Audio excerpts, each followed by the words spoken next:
Nā koe Tom, mō tō mahi tēnei kaupapa.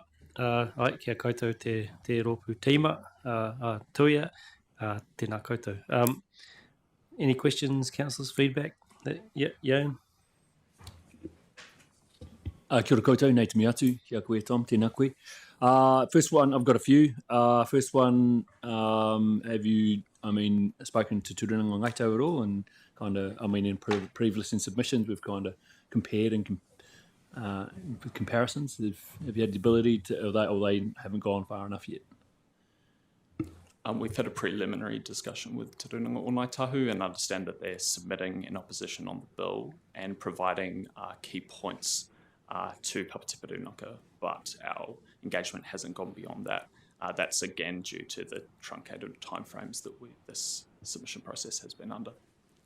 And in a similar vein to Uru Kahika, our regional unitary council, have they done a submission as well? Yes, so we've been supporting Te Uru Kahika in the preparation of their submission. Again, the draft that we've seen is opposed to the bill. That's all for me, Craig. I might have some more later. Cool, thank you. Any other questions, councillors? No, it doesn't look like it. Yep.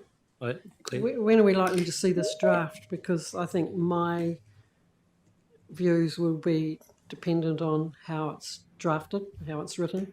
There is, can we make comments now as well? Or no? Yeah, I think it's tomorrow. That's what the slide says, but yeah.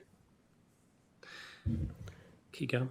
Well, I'll start off the conversation then. Yeah, look, I acknowledge that this is a real hot political potato. I think most people, you made the comment not beholden to comments, but I think that the current two of the government partners of the coalition government have said that this is not going to be enacted. It's not going to get any further past obviously the select committee discussion page. And I accept that that discussion will not help unity across New Zealand. But I just also, as I say, I want to see how it's actually drafted. I mean, we have drafted other submissions that take opposing positions. It might not exactly be my position, and there'll be a range of council views at this table, and I'm having some difficulty how we actually express something when we actually do also represent the wider Canterbury region, which has got a wide range of diverse views. So, Yep, John. Thank you, and I guess I speak in support of Councillor Mackay. For me, it is democracy at play. I absolutely understand that it is divisive and creating real tension. But again, it, in my belief, has a very limited life, and the conversation is out there. So I don't support us making a submission in the manner that has been articulated, because in my mind, we are creating further division in doing so. Yes, we can support our partner, but what about the rest of Canterbury? Where does our governance sit across the whole, I guess, gamut of Canterbury? Are we just here to placate a partnership, or are we there to govern Canterbury? So for me, it will die a natural death. It's already happening. Why further inflame our own communities by putting in a strong submission? Yeah. Again. Yeah, just probably disappointing hearing some of those comments from the other side of the table. Yeah, the relationship between Māori and the Crown holds immense historical significance, intertwined with colonialism, cultural identity and the pursuit of justice. Throughout history, the dynamics between Māori and the British Crown has undergone substantial changes characterised by partnership, conflict and diplomacy. Te Reti o Waitangi has played a crucial role in shaping the obligations, interactions between local government and Māori. In the late 20th century, legal and historical studies on Te Reti o Waitangi and the Treaty of Waitangi grew, with scholars like Walker, Orange, Jury and Fletcher examined the English and Māori texts. The 80s and 90s saw a cultural and political renaissance in Māori language, culture and identity, with court cases like the 1975 Treaty of Waitangi Act and the 87 Lands case highlighting the treaty's importance. Local government has a critical role in upholding the principles of te riti, ensuring equitable outcomes for Māori communities and fostering collaboration that reflects the unique status of tangata whenua, mana whenua as partners in governance.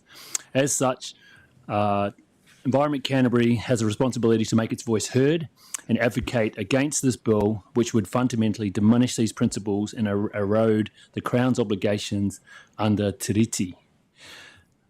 And some of those, just what this bill does, it erodes the Crown's responsibilities to uphold te riti o Waitangi.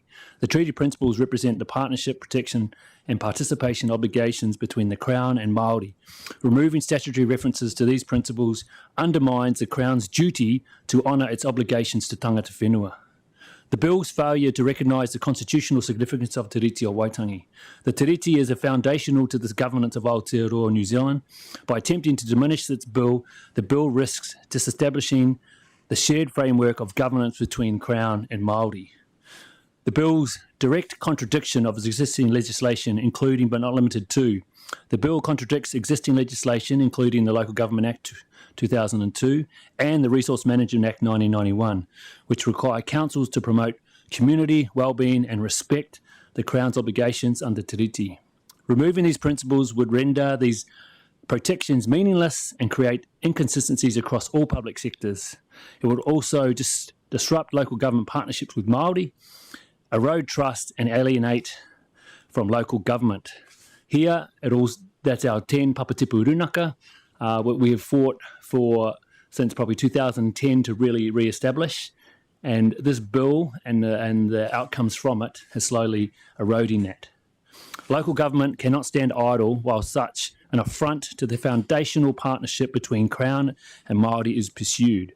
As a council committed to honouring te riti o Waitangi of excellence, Environment Canterbury have an obligation to actively oppose this bill and advocate for its rejection. It is recommended that the council support when we see the draft, and submit a strong objection to the Justice Select Committee outlining the adverse implications of the Treaty Principles Bill on the Crown-Māori relationship and its impact on local and regional government. Kia ora. Thanks, Sharon. Joe? Yeah, the bill is dead. So the decision that we're ultimately making is whether or not to take a political position. And if we have different views on it, then we should have a formal resolution as council. And that adds formality, that adds weight, and then that's the very clear democratic position adopted by the council. Thanks, Joe. Dion? We could bring something back on the 11th, if that was the will. But I do want to ask a couple of questions on the statements that are made on the impact on council. I just want to be very clear that these are statements or actual how this would actually... Because of the division this is going to create, I don't want us to be putting anecdotal evidence out there rather than I want us to keep on the facts. So undermining the Tuia relationship, will that happen? Or because that Tuia relationship is between us as governors, is it going to undermine it, or is that more anecdotal? It's happening right now. It's happening right now under the changes to the Resource Management Act, and it'll continue to happen with this with what the bill is. And I guess the risk is whilst the bill may be dead, the presence of the debate and the division that it's created is I guess creating uncertainty and double questioning. So all of the impacts of these changes that are flowing through in legislation, actual or proposed, is already having effects on this team and the resources that we're having to divert to responding to a whole myriad of issues that are arising within council. So that is having its impact.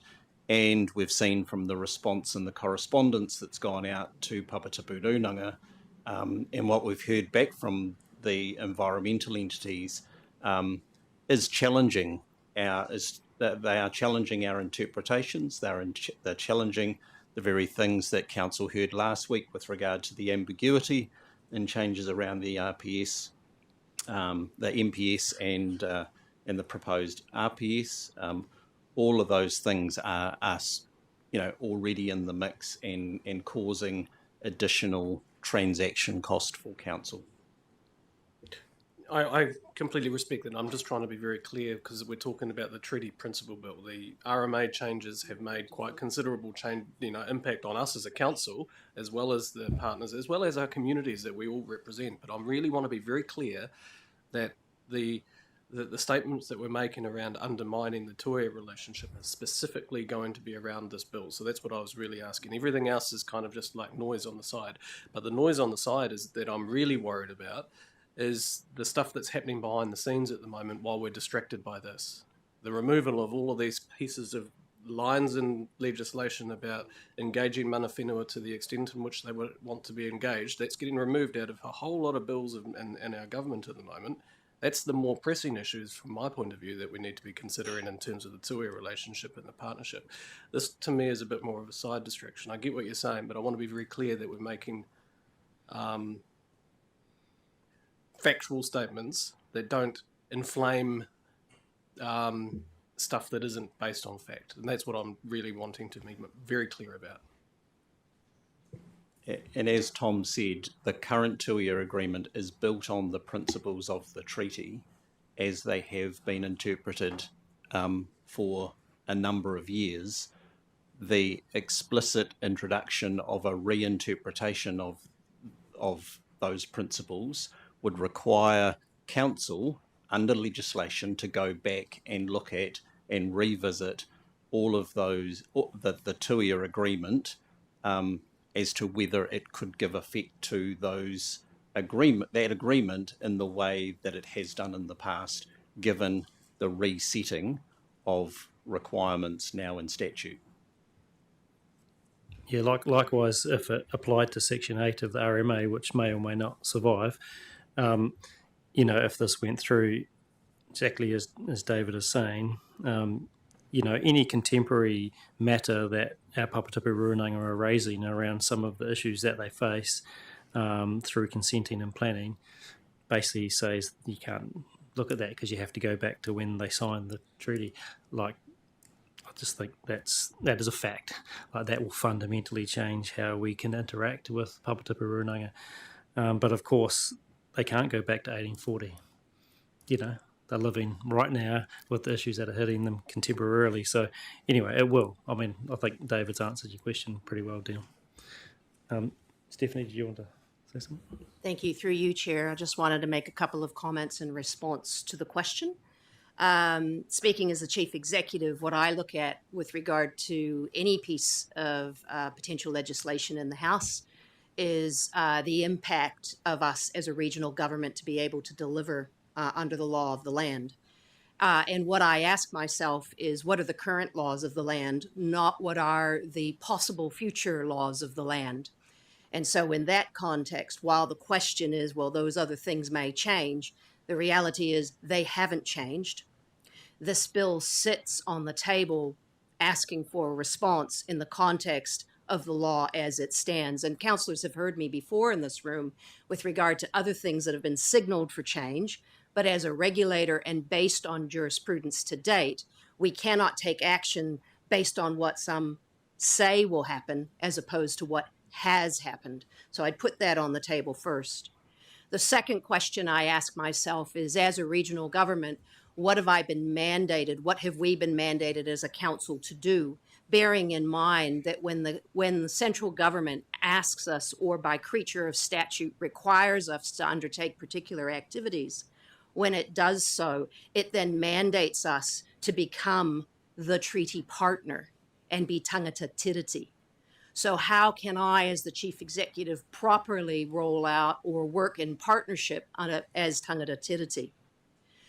To do that under the current RMA and the current legal settings, and I would also note under the Ngāi Tahu Settlement Act and what sits inside the Settlement Act, I can only say to you, councillors, should that bill become an act, I cannot see how I can do that in good faith on your behalf. Greg? Kia ora, Mr Chair. Tēnā koe. Tom, ko Greg Burns, toko ingoa. He tangata o Te Tiriti Ahau. I haven't met you. Nice to meet you. Kia ora, you too. Ko ora. Where do I want to start? I've just made lots of notes. Look, I think Yane hit the nail on the head personally. I'll speak here I normally speak. We bang on all the time about being a treaty partner of excellence. We talk ourselves up. We have a journey that we have undertaken with the Papatipi Runanga here in Waitangi, Canterbury. I think it's a case of us having to actually,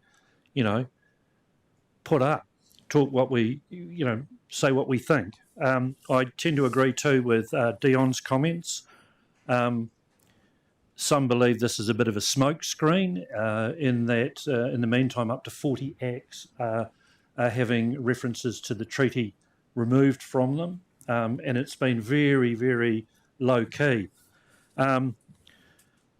It's great that a number of people around the table have faith in our great leader, but if you listen to his language over the past year, it has softened somewhat. Really categoric at the start. The great fear is that in dog whistle politics, the way that ACT have written it, it is compelling to middle New Zealand who don't have any historic context or choose not to understand it or at least accept it. Everyone's equal under the eye of God or whatever the hell it is. But what am I saying? I'm kind of saying what I'm saying, Dion, is we can be smug and we can do whatever we do, but we constantly talk ourselves up about being a partner of excellence. If we are, then we support being a partner. My view is we're not actually a treaty partner. We are an outcome of the treaty and bound to the relationship that therefore. I'm all for us putting in, and I think in our strongest terms, and I think we need to make reference to that we think it's a bit underhanded, the work that they've been doing in the background. The other one too is Joe does raise a good point, and certainly without putting words into anyone's mouth, there clearly are some differences of opinion. Why don't we put it to a vote? Why don't we put it to a vote? Because the beauty about a vote is the people of Canterbury then get to see who sits where, what, how it may be, if you really choose to be that way. So, I think we have a responsibility as representatives to make sure that we do put a submission in. And everything behind me and everything we talk about and everything on our website gives us a steer on what that submission should be. Kia ora. Greg, Grant? Yeah, Greg, I agree with everything you've said. I think we definitely need to put a very, very strong submission against this bill for all those reasons Greg just said. The journey that we've come on, the treaty settlement behind us, when you read the clauses in there, it's very clear what the government has given to Canterbury and Ngāi Tahu in terms of an apology for breaches of the treaty, and that we're working under principles that were enshrined in that treaty, and we have some political party that wants to remove the significance of that, it's just not good. So I think a really strong submission. We have shown, since I've been here for the last 5 years, a growing sense of partnership with Runanga. And as part of that, the big part of that was the consensus among people around this table and the previous elected representatives to the Ngāi Tahu Representation Act. And that showed a strong agreement. That's pretty powerful stuff. Went to Parliament, we made a really good statement on that. And I think the benefits from that are basically saying that we want to enshrine our partnership. If we're not supporting a really strong submission coherently as representatives of the people of Canterbury, then what does that say about our past voting methods when it comes to supporting the partnership? Well, I'll leave it up to staff. I mean, you put something together for us to have a look at. If it does come before council and it's debated, I don't think that would be... We have an opportunity to show unity in our community, not divisiveness. If divisiveness is in the in Wellington, it doesn't necessarily need to be here in Canterbury, because we have grown with the understanding of partnership and what that means. So maybe in the submission, it's really working out exactly describing that partnership. What does it mean for us? And Stephanie's kind of commented on that. But I agree with Greg, this business of underhand, behind the scenes removal of references in other legislation while this thing is going on is really devious.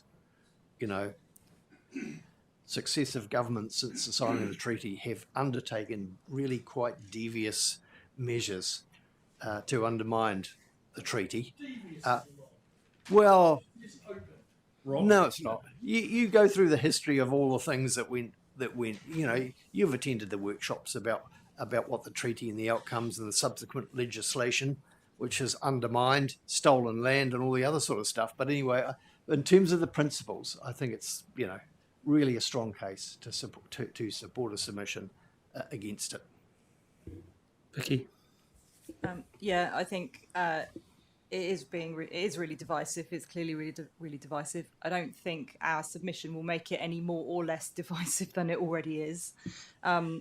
It's a shame that the current government, who have said we're going to go through this entire process, we'll put in submissions, but they're going to vote against it anyway. It's just bizarre. Don't understand that. But anyway, I think given the context, it's important that we get our submission on record, that it's seen what we think, what the impacts are on us, and that's what you've brought to us. So I'm very comfortable with putting that, and I think we absolutely should put that. I don't think that leadership and being a politician necessarily means just trying to weigh up what do the majority think always.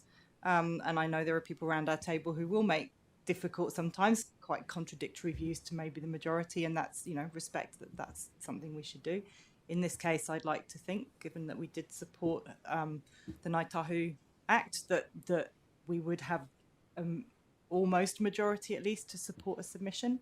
And so now I support putting that. I think making reference to the sort of those changes that are going on, there's some really specific examples of how those impact on us, because of course this bill proposal would, I think, free up and enable further changes and erosion of where we've achieved, where New Zealand seems to. It feels to me, as a relative newcomer to New Zealand, like things have progressed really, really well in the sort of 13 odd years that I've been here, and suddenly it's all feels like we're unravelling. And I think we should make a real clear statement that is not to the benefit of everybody, even if everybody or many people don't understand quite what this is actually meaning. I think we've got the skills and capability in house to make a clear argument and make that really clear and have it on record.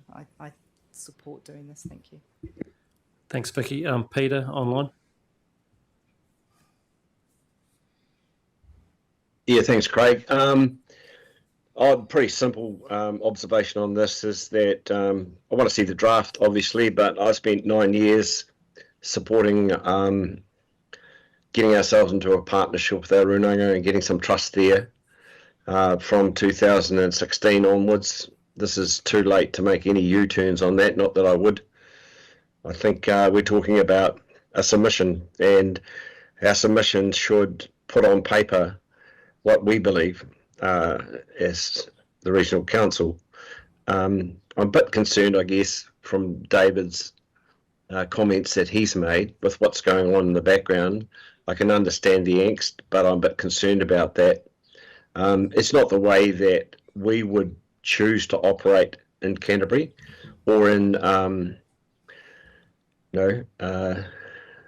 across Te Waipunamu either, because I mean our conversations that we've had is how can we do more together rather than less, and I still firmly believe that that's our future, to understand more what we've got in common than things that are going to tear us apart. I mean, one of the concessions that had been made is that, you know, under the Settlement Act, Ngāi Tahu have rangatiratanga, which gives them the opportunity and also gives us the opportunity to have representations at the table. So, yeah, I don't know what the draft's going to look like, but I would support putting in a submission and speaking to it so people understand where we are and where we stand.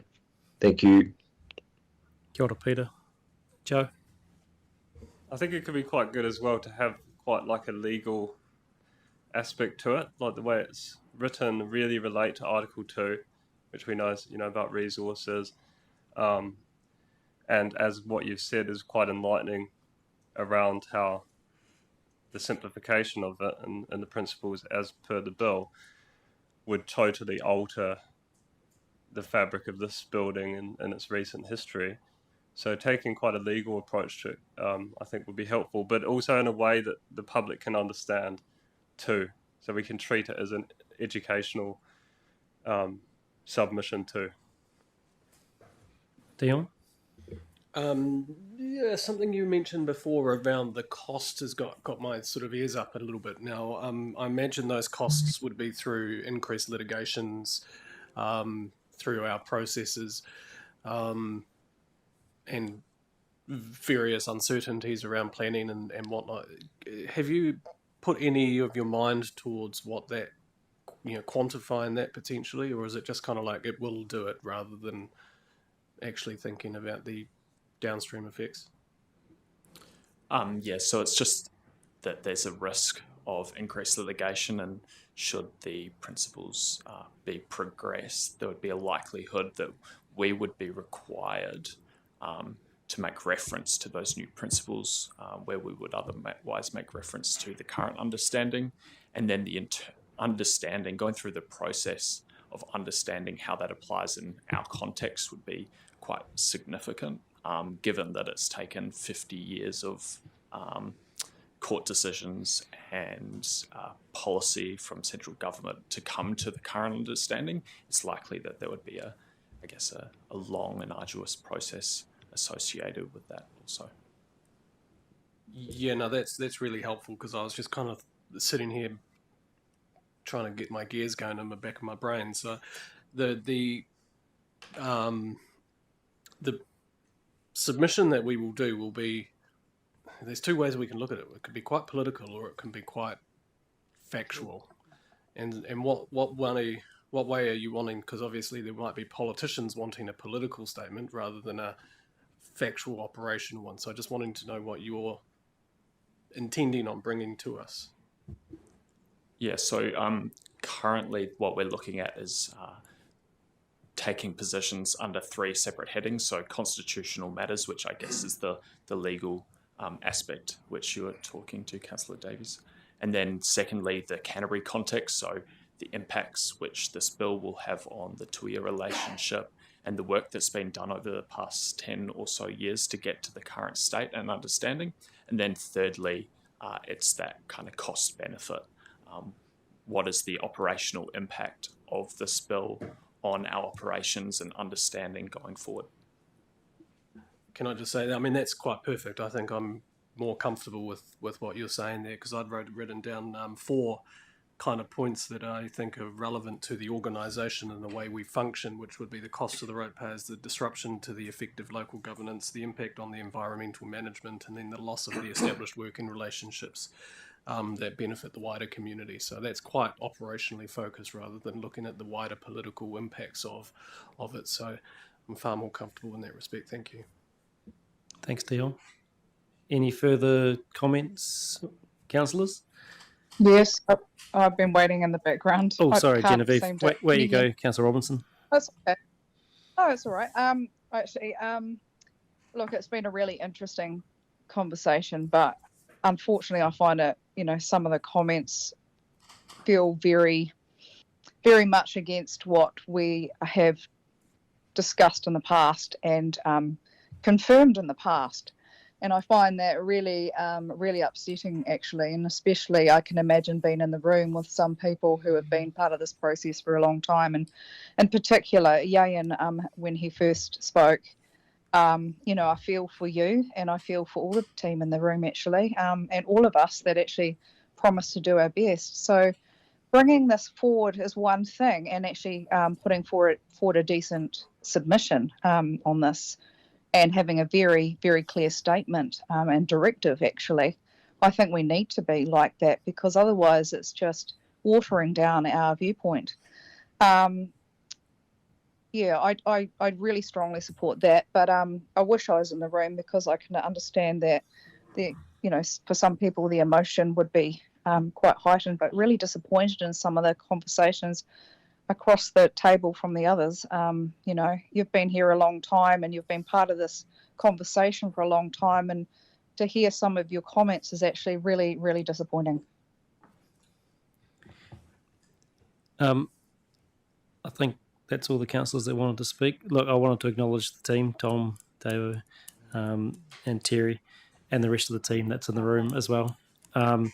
As Genevieve just said, it is a tough time when you're connected to this in the way that we can be.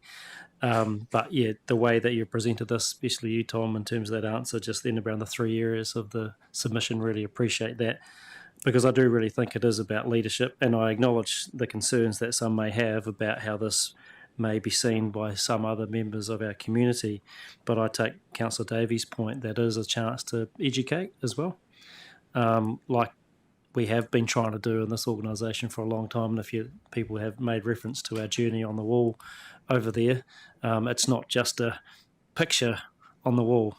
It is actually a real thing that we deal with every day. And I know our Tutuia team in particular deal with that every day as they interact with our Papatipu Runanga in their worlds, trying to understand how to interact with this structure in this place. I've been involved in that all my career as well, and I understand what that's like. And when it keeps changing, and in this case, seemingly going backwards, it's tough because we have made so much great progress together. And I think, like Councillor Scott said, that is what we want to do more of. And I often say to people, well, you can't, once you've seen it and once you've felt what it looks like and feels like to work together, you can't go back anyway. Even if something tells you you're not allowed to do it anymore. So in reality, our relationship and our partnerships that we have with Papatipu Runanga will have to keep growing, but it makes it really tough if we have words like, especially in the Principle 2 stuff of this proposed bill, that just really doesn't acknowledge the original agreement that was made in our country. So I think that's the key thing for me. So thank you for the work that's going on this. I've heard pretty strong arguments that, yes, we should do the submission and in the way you've described, Tom. I did hear from some councillors proposing that it could come to a council meeting, which we do have one next week. I know the timeframes are pretty short, doesn't quite match up with the timeframes on the screen. Is there any possibility of that? Have you got time to do that? Do you think we've got enough time to do that process? Thank you, Chair. So what we could do is, the council paper and agenda is due to be published tomorrow. So it could go as a supplementary, which gives a little bit more time. The alternative is that we could put a report into the agenda tomorrow with the submission as drafted, circulate it also to councillors, get feedback, and then prior to the council meeting update the submission with the council feedback in it. So that sort of so you could either have it as a supplementary. The risk around that may be some of the optics of it going so late in the piece and not being available to the public for feedback. The other way is that you're only just seeing the submission as it's going into the agenda, but we could mitigate that with the opportunity that it's being circulated and councillors providing feedback, and we then update it prior to council. I think councillors would need to know that that would only mean that you've got the weekend and Monday and Tuesday to provide feedback. I mean, probably maybe even Monday, so that the team can then update the submission ready for that to be tabled on Wednesday, which isn't much time. So it depends how we want to go here. I'm open to it, but I'm in sort of council's hands in terms of how they want to go forward. Is there a feeling in the room about taking it to the council meeting with the process that David's outlined about distributing it tomorrow, putting the draft in the papers so that others can see that as well, and then having feedback and updating a paper and tabling that on Wednesday? Dion? I'm personally okay with it coming to the council meeting. I think it would be actually good to do the political debate alongside the actual factual submission. So I think that's why we can get that political stuff if you wanted to do that. But I'm probably more in favour of a supplementary, given I think there's risk if we put a draft out and it's not finished. We want to be quite tight on how we do that. Yes, you've outlined that risk, but we will still be having the debate in public, and the submission will be in public. So I think that risk is relatively low. That's my personal view. Greg? Kia ora, thanks, Chair. Yeah, look, either way, certainly there's a few with an appetite for it, and the one benefit of doing it at council is it's going to make the paper, which is great. So we're going to have, hopefully, well, no, it is. That's great because it's part of that educating the. Yeah, don't worry.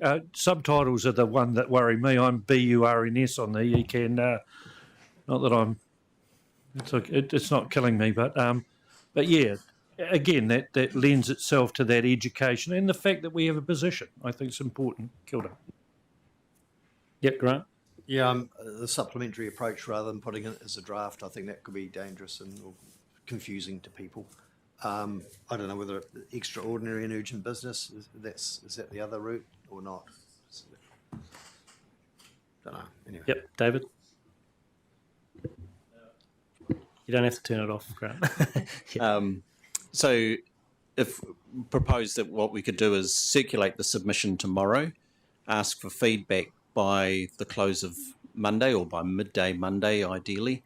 That will give us time to turn the submission around and incorporate, and we could then also, I can take it to our weekly meeting with the chair and deputy on Monday afternoon, and then we could publish the supplementary paper on Tuesday, which is the day before council meeting. So that could be an alternative approach. Councillors, Jan, do you have a view? Sorry. Oh, sorry. Yeah, Genevieve. My hand doesn't seem to go up. I'm sorry. Yeah, no, I think actually having a little bit of a debate in public and the time frame you mentioned suits me. I actually feel in this instance, although we all have a bit of a view, I feel actually quite firm that the likes of Yayan and Nook need to feed into this more than others. That's just how I feel, but that's personal. And yeah, time frame suits me. Thank you. Yeah, Yayan. Kia ora, David. Thanks for that feedback. That sounds good. Gives makes us time to really reflect on it, and then gives that to put it out into the Canterbury, into the public, and just acknowledging Genevieve. No, it's for everyone, Genevieve. We're tangata tiriti, tangata whenua, so it's a 50-50 partnership. So we're all involved. Kia ora. Any other views on the process?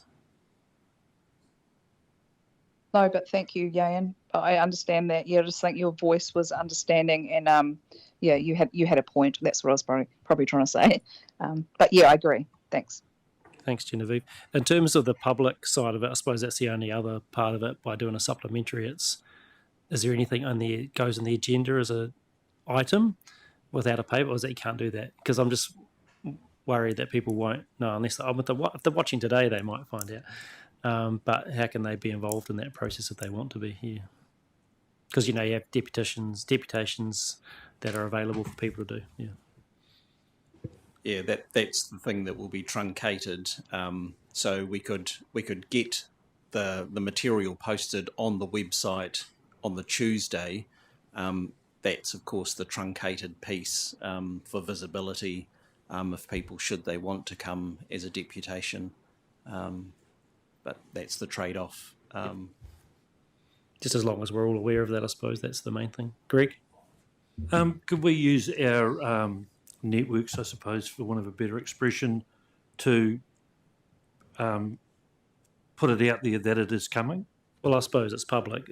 Today we're speaking about it, it's in public, so no worries. I wouldn't imagine if we make that decision. Yep. Yeah. Oh, so just the process on deputation, because now if this is going to council, I'm sure that probably our treaty partner might want to come in and do a deputation on it. Yeah, well, the process would still be available to them, I'd say, now that it's been said in public that we would do this. But also, as it's published on Tuesday, there's still a chance because that can still happen. What's the time frame for cut-offs for deputations? I'm pretty sure it's like right up to the... Pretty close. It's up to the chair's discretion. Right up to the moment. Yeah, cool. Thank you. Sweet. Cool. Okay, so I think that's lots of nods around the room. That's the process we'll take, so let's do it. Thank you. Thanks, team. Kia ora. Tēnā koutou. Kia ora koutou. And I think